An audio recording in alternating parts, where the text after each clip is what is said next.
So guys जैसे कि last episode में हमने सियाओ को देखा था और सियाओ कल्टीवेशन कर रहा था अब आगे, लेकिन उसके बाद हमें वहाँ पर एक रेड आई को दिखाया जाता है जो कि सियाओ के ऊपर अटैक करने के लिए आई थी। और उसी साथ में हम देखते हैं कि वहाँ पर कोई ओल्ड मैन भी आ जाता है और उसी साथ में हम देखते हैं कि उसकी पूरी बॉडी पर डार्क हो रहा था। इसी साथ हम उसकी आंखें को देखते हैं और उसकी आंखें भी काफी ज्यादा डेंजर थी और उसको देखकर ऐसा लग रहा था कि जैसे वो सियाओ को मारने के लिए स्पेशल आया है। लेकिन दूसरी तरफ सियाओ को कुछ भी समझ में नहीं आ रहा था कि वो वॉरियर कौन सी वर्ल्ड से है। लेकिन दूसरी तरफ हम उस वॉरियर को देखते हैं और उसने अपने हथियार को बाहर निकाल लिया था, जिसके बाद में सियाओ भी अपने हथियार को बाहर निकाल लेता है। लेकिन इसी साथ में सियाओ उस वॉरियर से बोलने लगता है कि चाहे तुम कौन से भी वर्ल्ड हो, लेकिन मेरी ट्रेनिंग में तुम बाधा नहीं बन सकते हो, इसलिए आज तुमको मरना होगा। लेकिन इसी के साथ में हम देखते हैं कि सियाओ अपनी स्पेयर से उसके ऊपर बहुत ही खतरनाक तरीके से अटैक करना स्टार्ट कर देता है। फिर उसके बाद हम देखते हैं कि उन दोनों के बीच में बहुत ही शानदार तरीके से फाइट होने लगती है। लेकिन हम सियाओ को देखते हैं और सियाओ उस वॉरियर के ऊपर अटैक करके उसको काफी दूर तक कर देता है। फिर उसके बाद हम उस वॉरियर को देखते हैं और अपनी पावर का यूज करके काफी सारे नीडल से सियाओ के ऊपर अटैक करने लगता है। लेकिन हम सियाओ को देखते हैं और सियाओ मूव करते हुए उसके हर अटैक से अपने आप को बचाने लगता है। लेकिन इसी के साथ में हम देखते हैं कि सियाओ उस वॉरियर के ऊपर भी अटैक कर रहा था और उसको बराबर की टक्कर दे रहा था।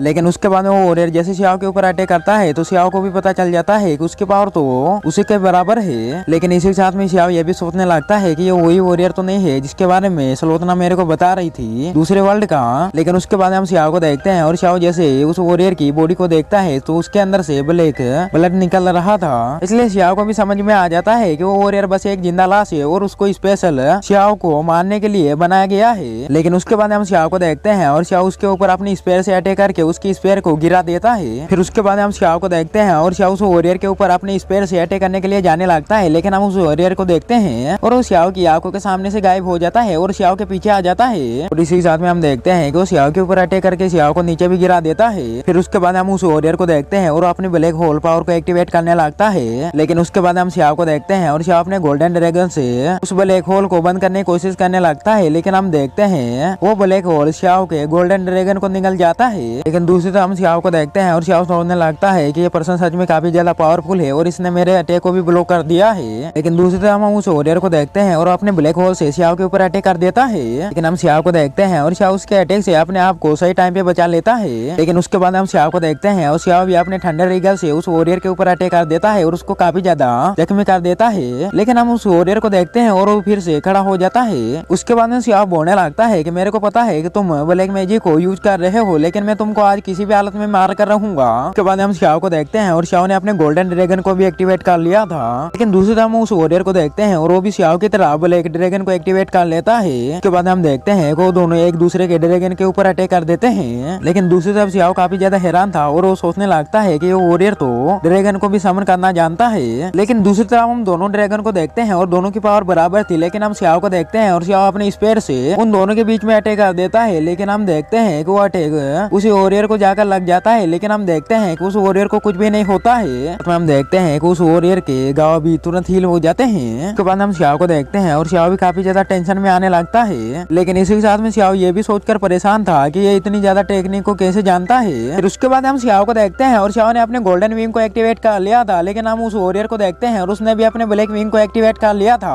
और वो दोनों बहुत ही खतरनाक तरीके से कॉम्बैट फाइट करने लगते हैं। और उसी साथ में सियाओ फाइट करते हुए उस वॉरियर से बोलने लगता है कि तुम्हारे पास में भी ब्लैक विंग है। इसी के साथ में सियाओ सोचने लगता है कि मेरे को ऐसा लगता है कि तुम मेरी सारी टेक्निक को कॉपी करना जानते हो, लेकिन आज मैं देखना चाहता हूँ क्या तुम्हारे पास में सच में मेरी जितनी पावर है। लेकिन उसके बाद हम सियाओ को देखते हैं और सियाओ अपनी गोल्डन पावर से उस वॉरियर के ऊपर अटैक कर देता है। लेकिन हम उस वॉरियर को देखते हैं और वो भी अपनी डार्क पावर से सियाओ के अटैक को ब्लॉक कर देता है। दूसरी तरफ हम सियाओ को देखते हैं और सियाओ ने अपने थंडर विंग को भी एक्टिवेट कर लिया था। इसी के साथ में हम देखते हैं कि सियाओ की स्पीड भी काफी ज्यादा बढ़ गई थी। इस वजह से हम देखते हैं कि सियाओ इस चीज का फायदा उठाकर उस वॉरियर के ऊपर अपनी स्पेयर से फिर से अटैक कर देता है। आगे सियाओ बोलने लगता है कि तुम मेरी टेक्निक को कॉपी कर सकते हो, लेकिन मेरी स्पीड को नहीं। फिर उसके बाद हम उस वॉरियर को देखते हैं और उसकी डार्क बॉडी बहुत ही बुरी तरीके से डिस्ट्रॉय हो जाती है। और उसी साथ में हम देखते हैं कि वो वॉरियर बिल्कुल सियाओ की तरह लग रहा था और सियाओ उससे बोलने लगता है कि भाई तुम कौन हो। फिर उसके बाद हम उस वॉरियर को देखते हैं और वो सियाओ को उसके साथ में जो भी हुआ था वो याद के थ्रू बताने लगता है। लेकिन तब भी वो वॉरियर डार्क पावर को यूज करना जानता था। लेकिन इसी साथ में वो वॉरियर सियाओ को प्रिज्म में दिखाते हुए बोलने लगता है कि मेरे को किसी ने मार दिया था। लेकिन इसी चीज का फायदा उठाकर हम उस वॉरियर को देखते हैं और वो अपने ब्लैक फ्लेम से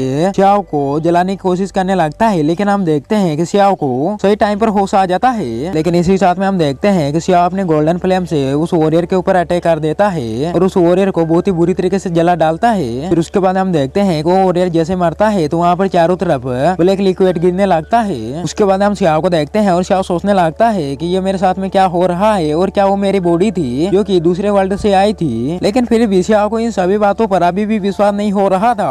उसी साथ में हम देखते हैं कि श्याओ गुस्से में वहाँ पर जितने भी लैंप लगी हुई थी उन सभी को डिस्ट्रॉय कर देता है। फिर उसके बाद हम श्याओ को देखते हैं और श्याओ फिर से अपनी फायर पावर की कल्टीवेशन करने लगता है और उसी के साथ में हम देखते हैं वो ब्लैक लिक्विड भी बहुत ही बुरी तरीके से जल जाता है। लेकिन हम श्याओ को देखते हैं और श्याओ काफी ज्यादा जख्मी हो जाता है। लेकिन हम सीक्रेट मेडिसिन को देखते हैं और वो अपनी पावर का यूज करके श्याओ को फिर से हील कर देती है। इस वजह से हम श्याओ को देखते हैं और श्याओ अब डिवाइन फ्लेम के सेकंड लेवल पे पहुंच जाता है। लेकिन इसी के साथ में श्याओ का कल्टीवेशन जैसे पूरा होता है तो सीक्रेट मेडिसिन को उसकी हेल्प करने के लिए थैंक यू बोलता है। इसी के साथ में श्याओ सीक्रेट मेडिसिन से बोलने लगता है कि मेरे को काफी सारी मेडिसिन की जरूरत है क्योंकि मेरी सारी मेडिसिन खराब हो गई है। फिर उसके बाद सीक्रेट मेडिसिन श्याओ से बोलने लगती है कि मैंने सुना है कि यहाँ पर काफी ज्यादा सुंदर एक गार्डन है जहाँ पर काफी ज्यादा रेयर तुमको मेडिसिन मिल सकती है। फिर उसके बाद श्याओ सीक्रेट मेडिसिन से बोलने लगता है क्या तुमको उसकी लोकेशन पता है। लेकिन उसके बाद हम सीक्रेट मेडिसिन को देखते हैं और वो श्याओ से बोलने लगते हैं कि मेरे को एग्जैक्ट लोकेशन उसकी पता नहीं है। लेकिन इसी साथ में सीक्रेट मेडिसिन श्याओ से बोलने लगती है कि यहाँ पर 2 गार्डन है और जिसमें सबसे ज्यादा पावरफुल मेडिसिन होती है वो तो काफी ज्यादा खतरनाक है। और आगे उस श्याओ से बताने लगती है कि वहाँ पर एक हेवनली गॉड का भी बचना इम्पॉसिबल है। फिर उसके बाद श्याओ सीक्रेट मेडिसिन से बोलने लगता है कि आपको चिंता नहीं करनी चाहिए क्योंकि मैं काफी ज्यादा स्ट्रॉन्ग हूँ और मैं उस मेडिसिन गार्डन को तो ढूंढ ही लूंगा। आगे श्याओ बोलने लगता है कि मेरे को कल्टीवेशन करते हुए 1 ईयर गुजर गया है इसलिए मेरे को गुनगान सिटी में जाना होगा जहाँ पर ई चैन और डाओ सेकंड मेडिसिन लेकर मेरा वेट कर रहे होंगे। अगली मॉर्निंग में हम श्याओ को देखते हैं और श्याओ गुनगान सिटी में आ जाता है। फिर उसके बाद हम टैंक को देखते हैं और टैंक श्याओ से बोलने लगता है कि ये जगह हुड और एक्सचेंज करने के लिए काफी ज्यादा फेमस है और इसी के साथ में हर सेक्ट के मास्टर अपने लोगों को इस जगह को एक्सप्लोर करने को भेजते रहते हैं। आगे उस श्याओ से बताने लगता है कि कुछ मास्टर ने तो यहाँ पर अपनी ब्रांच भी खुलवा के रखी है। उसके बाद श्याओ वहाँ पर एक 8 हाथ वाले बीस्ट को देखता है और उसी साथ में श्याओ टैंक से बोलने लगता है कि सच में यहाँ के लोग तो काफी ज्यादा अजीब हैं। फिर उसके बाद टैंक श्याओ से बताने लगता है क्योंकि ये सभी लोग इसी वर्ल्ड के हैं। इसके बाद हम श्याओ को देखते हैं और श्याओ भी टैंक की बात को सुनकर काफी ज्यादा हैरान हो जाता है। फिर उसके बाद श्याओ टैंक से बोलने लगता है क्या तुम सही बोल रहे हो कि इस वर्ल्ड में पहले से लोग रहते हैं। उसके बाद में टैंक भी हामी जवाब देता है। लेकिन आगे उस श्याओ से बताने लगता है कि इन सभी लोगों के बीच में काफी ज्यादा स्ट्रॉन्ग वॉरियर भी रहते हैं। लेकिन इसी के साथ में दोस्तों ये एपिसोड यहीं पर एंड हो जाता है। मेरे को उम्मीद है ये एपिसोड आप सभी को काफी ज्यादा पसंद आया होगा। अगर पसंद आया तो वीडियो को लाइक और चैनल को सब्सक्राइब करके बेल आइकन को ऑल पे जरूर से कर देना। मिलते हैं नेक्स्ट एपिसोड में।